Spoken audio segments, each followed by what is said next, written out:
우리나라는 명절이 되면 고향에 다들 내려갑니다. 여러분들의 고향은 어디이십니까? 우리 공동체에 보니까 정말 다양하시더라고요. 강원도도 있고 경상도도 있고 전라도도 있고 충청도도 있고 또 서울도 있고 정말 다양한 우리 그 고향이 또 지방에 있는 분들이 계시더라고요. 저는 고향이 서울입니다. 예, 그래서 뭐 이렇게 명절 때는 뭐 서울 혹은 큰 집이 할머님 살아계실 때는 이제 분당에 있었기 때문에 이제 분당에 가서 명절을 지냈던 적이 많이 있습니다. 그래서 명절 때면 고향에 이렇게 지방에 내려가는 친구들이 참 부럽더라고요. 야, 지방에 가서 맛있는 음식도 먹고 또한 오랜만에 가족들도 만나고 참 부럽더라고요. 그래서 나도 좀 지방이 고향이었으면 좋겠다라는 바람이 있었는데 결혼해 보니까 집사람이 고향이 지방이더라고요.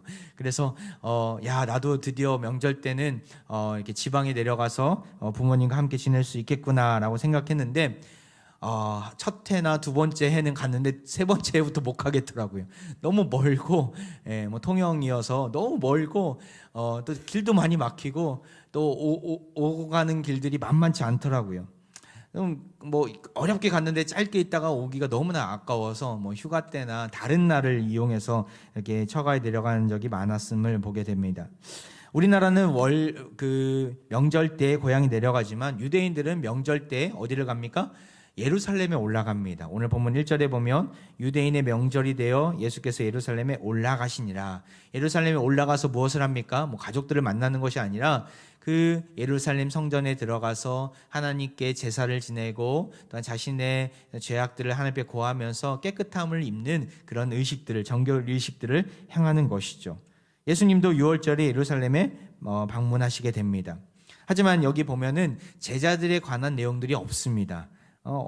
대부분 보면 명절 때 제자들 이끌고 가시던지 또 가족들과 함께 가시던지 하는 내용이 나와 있는데 오늘 본문에는 어찌된 영문인지 혼자서 그 예루살렘에 입성하시게 됩니다. 아마도 성경학자들은 예수님이 혼자 가셨을 거라, 왜냐하면 그 제자들에 대한 언급이 없기 때문에 혼자 가셨을 거라고 추측하게 되는데 우리도 그렇게 볼 수 있어야 합니다. 예수님은 왜 예루살렘에 들어가셨습니까? 물론 명절이었기 때문에 제사를 지내기 위해서였겠지만 궁극적인 목적은 한 사람을 만나기 위해서 가신 것이죠. 그 사람은 누구입니까? 보이는 감옥이 아닌 보이지 않는 감옥에 갇힌 이 한 사람 누구입니까? 바로 이 베데스다 연못에 앉아있는 환자였습니다. 2절을 한번 볼까요? 베데스다 연못이 어떤 곳입니까? 예루살렘에 있는 양문 곁에 히브리 말로 베데스다라 하는 못이 있는데 거기에 행각 5이 있고 이 양문 곁에 있었다. 양문은 어떤 곳입니까? 말 그대로 양이 지나가는 문입니다. 당시의 제사는 어린 양을 하나님 앞에 드리는 방법이 있었기 때문에 제물을 드리기 위해서 바치는 양들이 이 양문을 통해서 지나가게 됩니다. 사진을 잠깐 보면 이 베데스다 연못은 그 양문 곁에 있는 저 위쪽에 북쪽에 자리 잡혀 있는 것이죠. 이 베데스다 못은 연못은 사실상 아닙니다. 연못이 아니라 사실상 저수지의 역할을 했던 곳입니다. 지금으로 치면 물탱크였던 것이죠. 예루살렘은 산꼭대기에 있었기 때문에 오늘도 본문의 1절에 보면 올라가시니라 나오지 않습니까? 산꼭대기에 있었기 때문에 예루살렘은 물이 참 부족한 곳이었어요. 그래서 이 물을 어떻게 받았냐면 이러한 베데스다 못 같은 그런 저수지를 만들었다가 빗물을 받던지 아니면 산에서 내려오는 계곡 물을 받던지 하면서 그 물을 이용했던 것이죠. 특별히 예루살렘은 물이 참 많이 필요한 도시였습니다. 왜 그렇습니까? 제사를 지내는 곳이었기 때문에 희생제물을 씻거나 또는 제물에 피 묻은 옷을 빨거나 혹은 정결 예식을 위해서 몸을 닦거나 예배를 드리기 위해서는, 제사를 지내기 위해서는 깨끗한 몸을 가지고 하나님 앞에 나아가야 되기 때문에 목욕을 할 곳이 필요했던 것이죠. 그래서 곳곳에 다양한 연못들이, 저수지가 있었던 것입니다. 이 베데스다 연못은 그 중에 한 곳이었습니다. 이 주위에는 행각 5이 있는데 이 행각은 지붕을 떠받치는 기둥입니다. 그 기둥 안에 그 베데스다 연못이 있고 이곳에서 온갖 병자들이 가득 차 있음을 3절에서 이렇게 표현하고 있습니다. 그 안에 많은 병자, 맹인, 다리 저는 사람, 혈기 마른 사람들이 누워 물의 움직임을 기다리니. 병자, 맹인, 다리 저는 사람, 혈기 마른 사람은 누구인지 아십니까? 바로 중풍병자들을 이야기합니다. 전신이 마비된 사람들인 것이죠. 오늘의 주인공은 38년 동안 알았던 이 사람도 그들 틈에 있었습니다. 그들이 왜 이렇게 비좁은 틈 안에서 모여 있습니까? 이유가 있어요.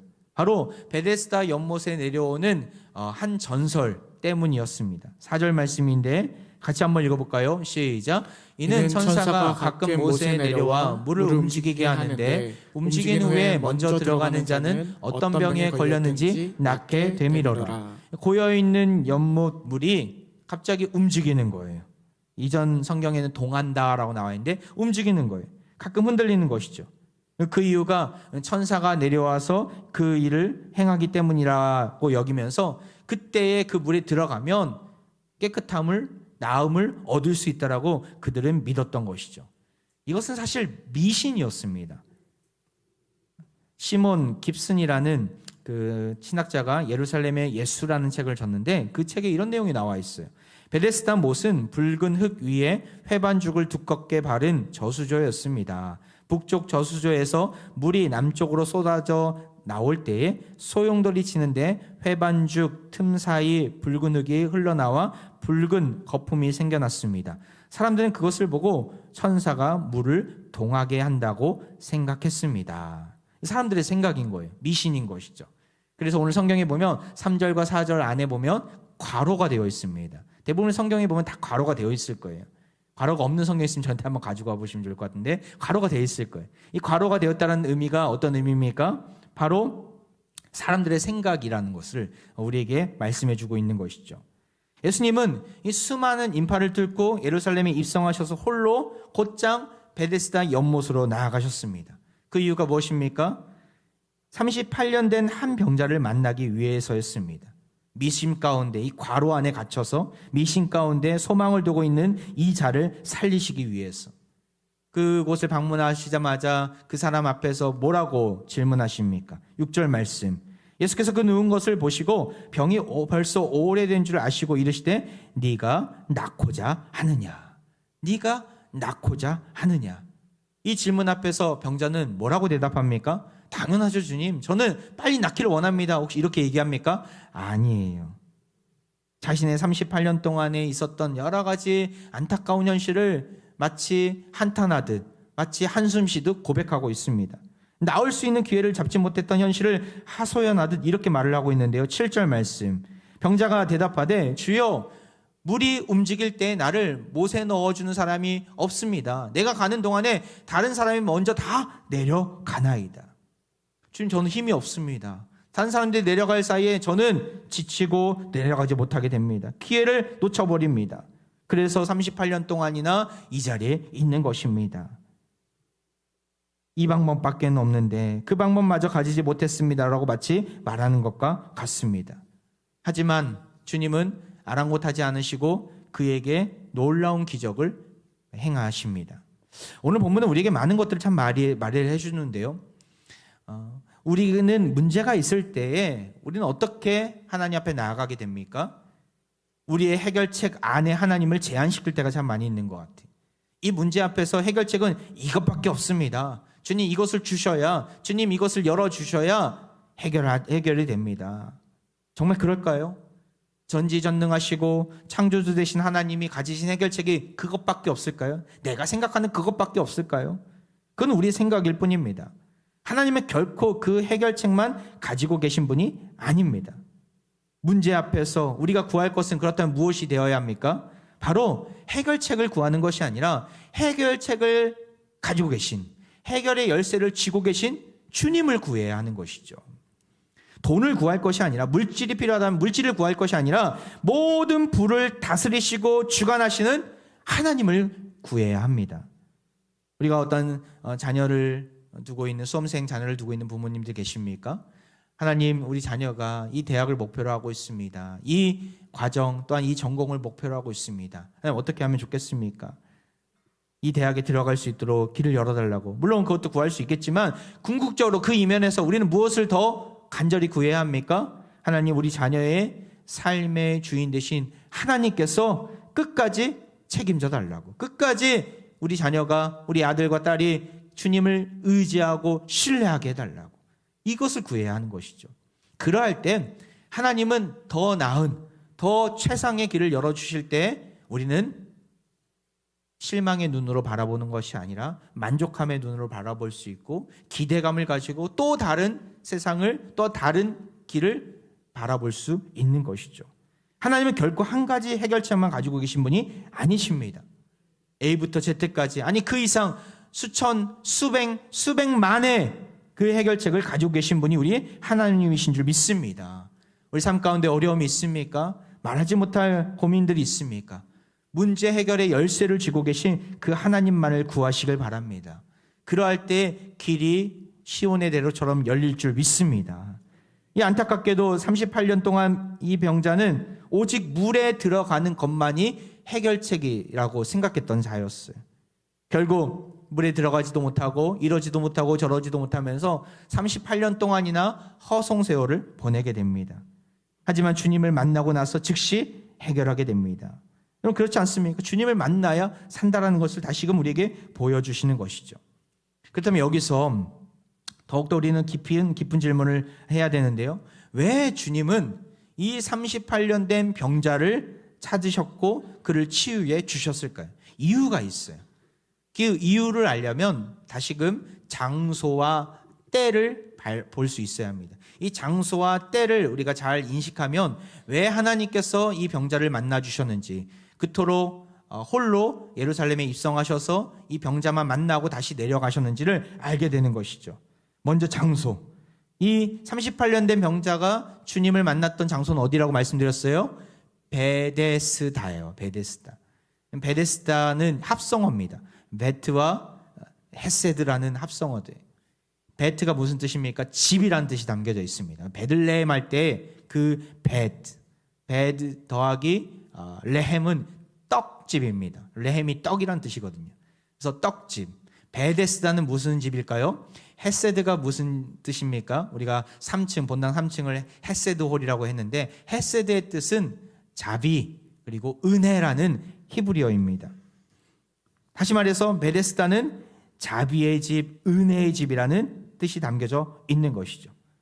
그렇다면 지금 이 베데스다, 사진을 잠깐만 보면 이 베데스다 못이 이렇게 생겼는데 나중에 성지순례 한번 가면 한번 좀 여기 한번 꼭 방문해 보고 싶은 마음이 있습니다. 이 베데스다 연못은 과연 자비가 있는 집이었을까요? 자비가 지배하는 곳이었을까요? 아닙니다. 여기는 무자비한 곳이었어요. 두 대상들을 향해서 아주 무자비하게 행했던 곳이었어요. 먼저는 이곳에 환자들이 몰려있는 이유가 있습니까? 환자들은 예루살렘 성전 안으로 들어가지 못했습니다. 제사를 지내지 못했어요. 왜 그렇습니까? 부정한 사람들로 인식받았기 때문에, 사람들로부터 차별받았기 때문에 환자들은 따로 몰려있는 것이죠.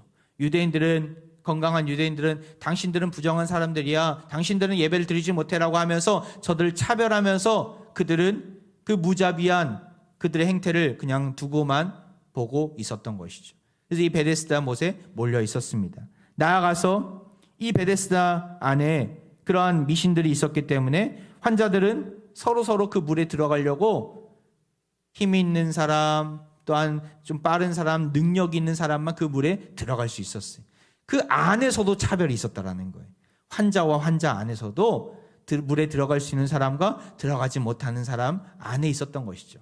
1부 리그에서 나온 사람들이 2부 리그를 형성했는데 2부 리그의 안에서도 차별이 있었기 때문에 3부 리그로 떨어진 사람들이 있었던 것이죠.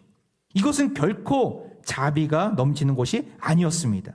마치 내가 능력이 있고 열심히만 하면 세상을 이길 수 있다, 불가능을 가능하게 만들 수 있다라고 말하는 것처럼 보이지 않습니까? 그 이면에는 무엇이 있습니까? 능력이 없고 좀 부족하고 연약하면 지게 되고 뒤처지게 되고 낙심하게 되고 세상을 살아갈 수 없게 되는 그런 일들이 벌어지는 곳이 이곳이었던 것이죠. 38년 동안 병자 신세로 있었던 곳은, 병자 신세로 있던 자는 바로 그 피해자 중에 피해자였던 것입니다. 능력이 없기 때문에 자식이 자신을 스스로 자책하고 또한 자괴감의 자리에서 날마다 자포자기하면서 나아갔던 자가 이 38년 동안 병자 신세로 있던 자였습니다.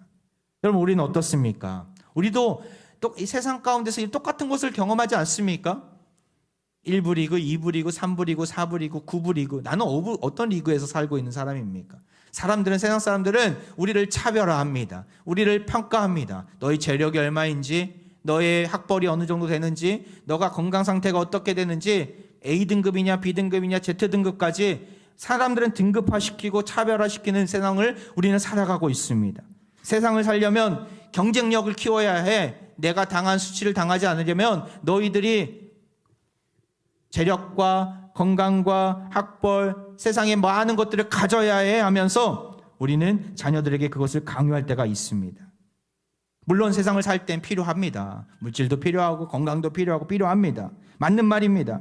하지만 문제는 가장 우선순위에 뭐가 있어야 돼요? 신앙이 있어야 되는데, 주님을 믿는 믿음이 있어야 되는데, 이 세상 만물을 창조하시고 다스리시고 내 인생의 주인 되시는 주님이 가장 위에 꼭대기에 있어야 되는데, 주님의 자리에 다른 것들을 채워넣는 데 문제가 있는 것이죠.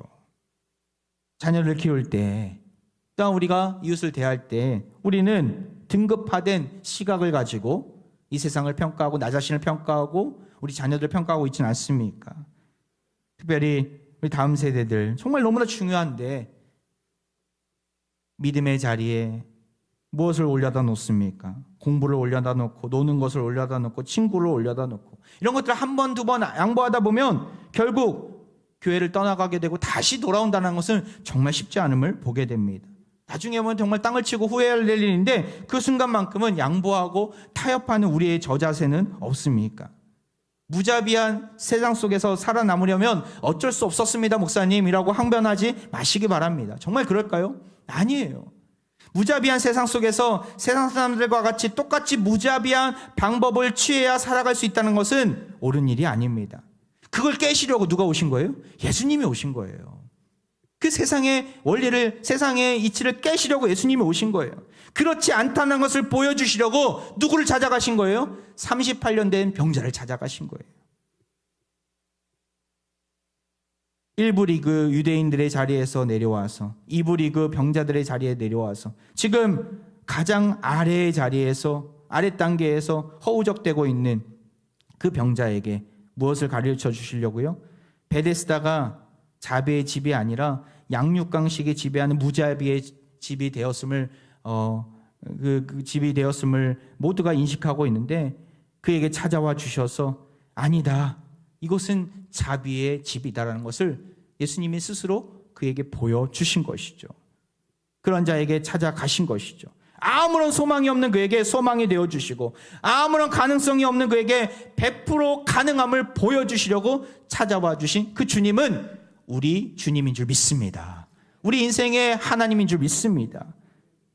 낳기를 원하느냐? 일어나 내 자리를 들고 걸어가라 말씀하시니 그는 창살 없는 감옥인 베데스다에서 일어나서 풀려나게 됩니다.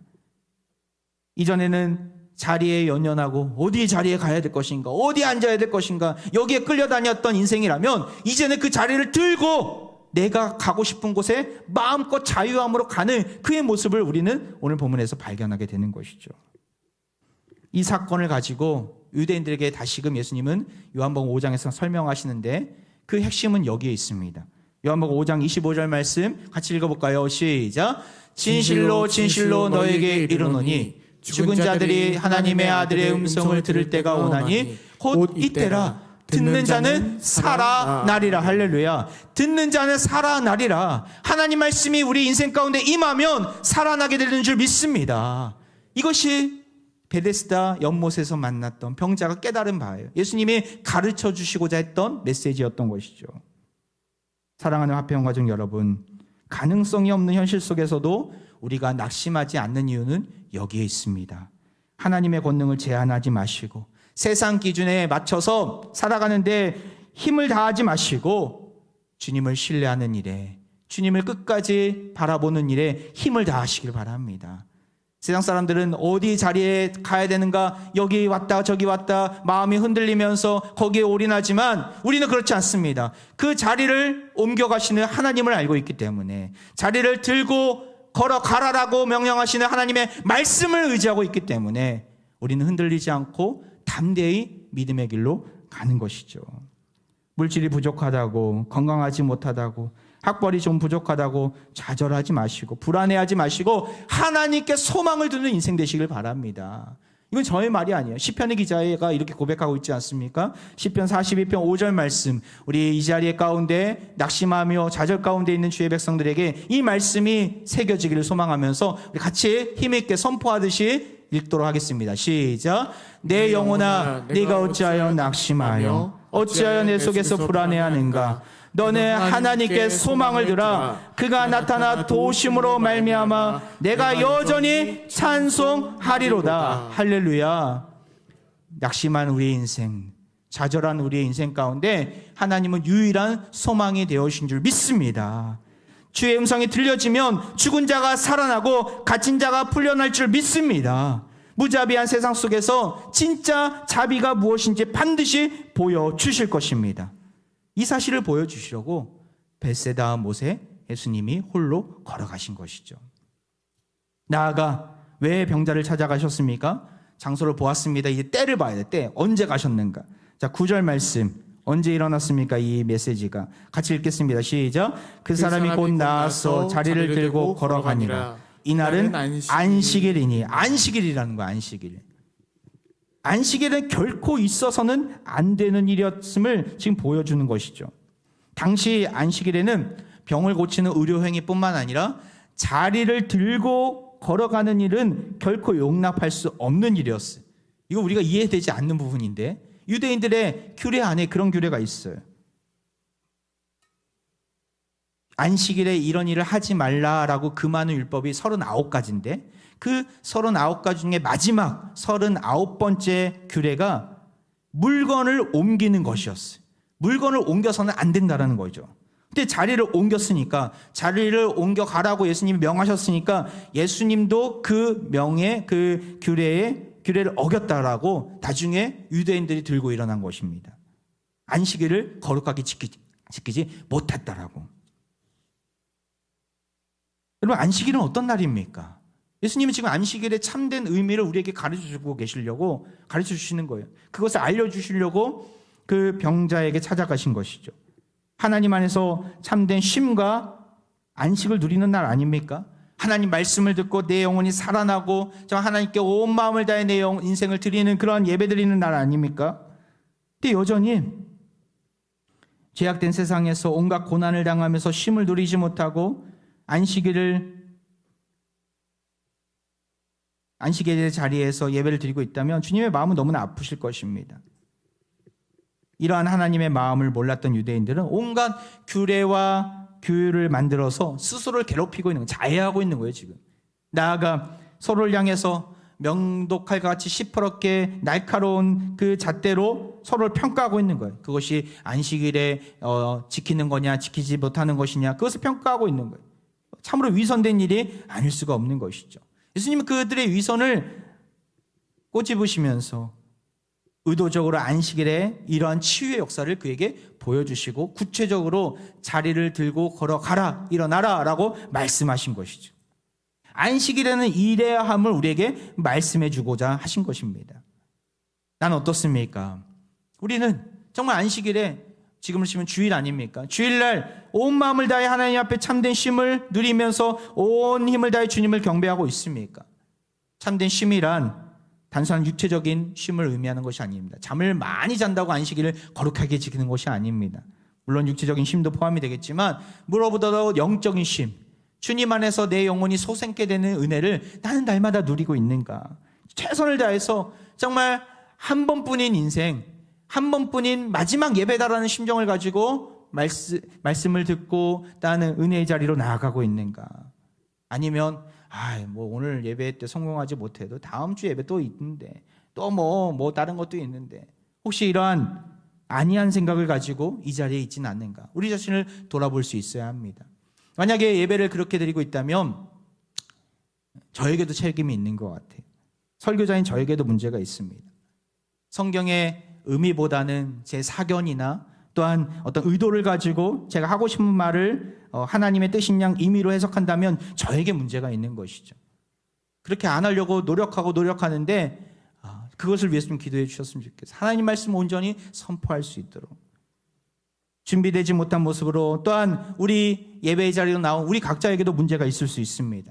전날 밤새다시피 물론 여러 그런 불면증이나 또한 질병으로 인해서 어쩔 수 없이 그런 분이 있다면 정말 하나님께 긍휼을 구하며 나아가야 되겠지만 그냥 다른 세상적인 것이 너무나 좋아서 세상의 향락이 너무나 좋아서 내 컨디션을 생각하지 않고 이 자리에 나왔다면 밤을 새다시피 하고 이 자리에 나왔다면 아무리 바울이 와더라도 바울 할아버지가 오더라도 말씀에 귀를 기울일 수 없을 것입니다. 우리는 이 자리에 정말 최상의 컨디션을 가지고 오셔야 합니다. 헐레벌떡 정말 너무나 분주한 마음이 아닌 차분히 주님의 음성 가운데 귀를 기울이겠습니다. 하나님의 마음 가운데 내가 그 마음을 잘 깨닫기를 소망합니다라고 집중하면서 나올 수 있어야 합니다. 그러할 때 하나님의 음성이 들려지고 참된 안식을 누릴 수 있는 것이죠. 우리가 착각하지 말아야 될 것은 하나님 말씀 자체에는 문제가 없다라는 거예요. 하나님 말씀에는 문제가 없습니다. 내가 문제 있는 것이지. 말씀을 전하는 자나 말씀을 듣는 자가 문제가 있는 것이지 하나님 말씀 자체에는 결코 오류가 없고 문제가 없습니다. 예배자로서 참된 안식을 누리면서 나는 나아가고 있는가? 종교 행위에 그쳐 있는 모습은 없는가? 우리 자신을 돌아보기를 원합니다. 주님은 우리를 만나시고자 이 자리에 초청해 주셨습니다. 적극적으로 초청해 주시고 찾아와 주셨습니다. 우리는 주님께서 무슨 말씀을 하시는가 귀를 기울이며 나아가야 합니다. 온 힘을 다해 나아가야 합니다. 그냥 돌아간다면 너무나 시간이 아까울 것입니다. 주님을 만나는 이 안식일에 주님의 음성을 듣지 못하고 돌아간다면 우리는 금방 갈급해야 합니다. 그 갈급한 마음을 사람들은 무엇으로 채우려고 합니까? 음욕으로 채우려고 하고 또한 더러운 것으로 채우려고 하고 말씀으로 갈급함을 채우지 못하니까 세상의 헛된 것으로 채우려고 합니다. 술과 마약으로 채우려고 합니다. 결국에는 시간이 지나면 몸과 영혼도 다 망가지고 허무함을 느끼고 더 갈급함을 위해서 중독의 자리로 나아가게 됩니다. 이러한 일이 일어나지 않기를 원합니다. 당시의 종교 지도자들은 수없이 많은 안식일을 지켰지만 안식일의 진정한 의미를 알지 못하고 누리지 못했어요. 가장 성스러운 일을 가장 세속적인 욕심과 위선으로 채워버렸습니다. 그들과는 반대로 38년 된 이 병자는 안식일에 예수님을 만남으로 인해서 나음을 입고 놀라운 생명을 누리게 됩니다. 참된 쉼을 누리게 되는 것이죠. 결국에 그 은혜와 사랑에 감격하여서 어느 자리까지 나아가게 됩니까? 요한복음 5장 15절 말씀 한번 볼까요? 그 사람이 유대인들에게 가서 자기를 고친 이는 예수라 하니라. 그 유대인들에게 목숨 걸고 예수님이 나를 고쳐주셨습니다 라고 고백하는 그 증거하는 자리까지 나아가게 되는 것이죠. 사랑하는 한평가족 여러분, 우리가 주님을 깊이 안식일에 만나면 어떻게 해요? 한 주간의 삶이 어떤 자리까지 나아갈 수 있습니까? 예수님을 증거하고 나타내는 자리까지 나아갈 수 있습니다. 나의 사리사욕과 나의 욕심을 위한 삶이 아니라 주를 위해 헌신하고 주님의 사랑을 증거하는 자리까지 나아가게 되는 것이죠. 오늘 이 아침 주님을 깊이 만나기를 원합니다. 오늘 주신 말씀 기억하면서 주님은 나에게 어떤 분이신가? 나는 어떤 자리로 나아가야 하는가? 주님을 깊이 만나셔서 한 주간의 삶이 주님께서 명하신 사명을 이루고 복음을 증거하고 주의 사랑을 드러내는 그 놀라운 역사가 우리 삶 가운데 펼쳐지기를 소망합니다. 성경에 보면 바울과 실라의 모습을 통해서도 이 놀라운 역사를 보게 됩니다. 그들은 감옥에 복음을 전하다 갇히게 됩니다. 사도행전 16장 24절부터 25절을 같이 한번 읽어볼까요? 사도행전 말씀 시작. 그가 이러한 명령을 받아 그들을 깊은 옥에 가두고 그들을 착고에 든든히 채웠더니 한밤중에 바울과 실라가 기도하고 하나님을 찬송하며 죄수들이 듣더라. 기도하면서 주님을 찬양하게 되는 거예요. 감옥에 갇혔어요. 지금 고난 중에 고난이잖아요. 근데 낙심하지 않고 좌절하지 않고 더욱더 주님을 찾고 부르짖고 찬양하는 자리로 나아가는 바울과 실라의 모습을 누가 보게 됩니까? 죄수들이 듣더라. 그의 이웃에 있는 신음 가운데 아이고 나 죽었구나, 나는 이젠 소망이 없구나, 그런 자들 보고 들었다라는 거예요. 나중에 옥문이 열리게 될 때 간수가 회심하게 되고 주님의 자녀가 되는 놀라운 역사가 펼쳐지지 않습니까? 고난을 당해야 하는 우리의 태도도 이렇게 달라야 합니다. 여러분, 주일날 예배를 드림으로 인해서 주님이 나의 어떠한 분이신가, 나의 피난처가 되어주시고 나의 기도 가운데 응답해 주시고 나의 소망이 되어주심을 우리가 알았다면, 그것을 누렸다면, 그 안에서 쉼과 안식을 누렸다면 어떻게 해야 돼요? 삶 가운데 여전히 고난의 현장이고 어려움의 상황일지라도 우리는 기도하는데 말씀과 또한 찬양의 자리에 서야 하는 것이죠. 그런 모습을 누가 보는 거예요? 주를 알지 못한 자들이 보는 거예요. 그것이 빛과 소금의 역할을 감당하는 모습인 것입니다. 말씀을 마무리합니다. 선로역정에서 크리스천은 해석자가 보여주는 마지막 장면을 보게 돼요. 잠깐 사진을 한번 볼까요? 이런 장면이었어요. 한 남자가 소망이 없이 철창에 갇혀 있습니다. 그는 처음에는 신앙의 길을 걷는 것처럼 보이다가 욕망이 이끄는 대로 하나님에게서 등을 돌리는 남자였죠. 더 이상 소망을 갖지 못하고 결국엔 심판의 날을 기다리면서 자포자기한 상태에 있었습니다. 해석자는 크리스찬에게 이 모습을 보여주면서 정욕에 빠지지 말고 끝까지 하나님을 신뢰할 것을 당부하면서 십자가 언덕으로 걸어가라고 그에게 지시하게 됩니다. 여러분, 하나님을 떠난 인생은 이렇습니다. 우리도 이전의 모습이 여기에 있었어요. 하지만 감사하게도 우리 조건과 우리 상황을 판단하지 않으시고 예수 그리스도는 오직 은혜와 긍휼과 사랑과 자비로 우리를 찾아와 주셨어요. 그리고 이 철창에 갇힌 우리를 풀어주셨어요. 말씀으로 인해서. 우린 그 자유함을 누리고 있는 자들입니다. 매 주일마다 하나님께서 베푸시는 그 자유함을 날마다 누리면서 나만 그 자유함을 누리는 것이 아니라 내 이웃에게, 주님을 알지 못하는 자들에게 그 기쁨과 그 사랑을 드러내시고 증거하시고 선포하시면서 정말 하나님께서 베푸시는 그 놀라운 자유함과 긍휼과 사랑을 나와 내 이웃들이 함께 누리게 되는 놀라운 역사가 펼쳐지기를 주의 이름으로 축원드리겠습니다. 이 시간 우리 함께 찬양하며 나아가는데요, 선한 능력으로 안아주시는 그 주님을 바라보면서 흔들리지 않겠습니다. 절망 속에서도 끝까지 주의 얼굴을 구하겠습니다. 우리 믿음으로 결단하면서 함께 찬양으로 나아갑니다.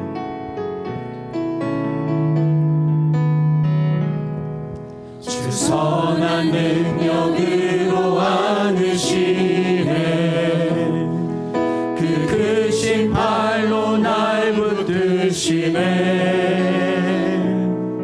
절망 속에도 흔들리지 않고 사랑하는 주 얼굴 구하니. 2절입니다. 이전의 괴로움 날, 이전의 괴로움 날 애워싸고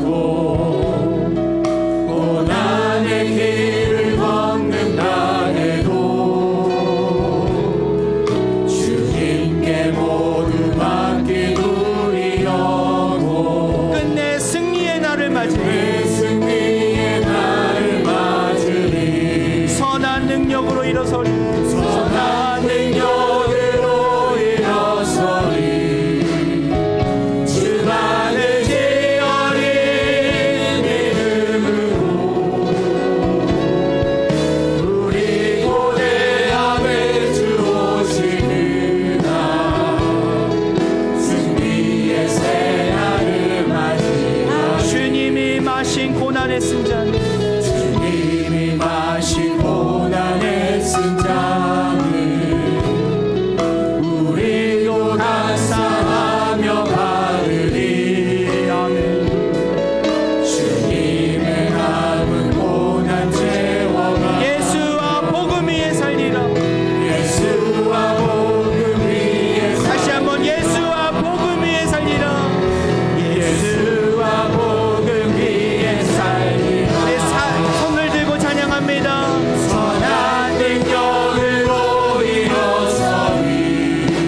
할렐루야. 영광의 새날을 약속하신 하나님께 찬양과 영광을 올려드립니다. 괴로움과 고난이 있는 삶이지만 이렇게 주의 음성으로 다시 살아날 수 있는 은혜 주셔서 너무나 감사드립니다.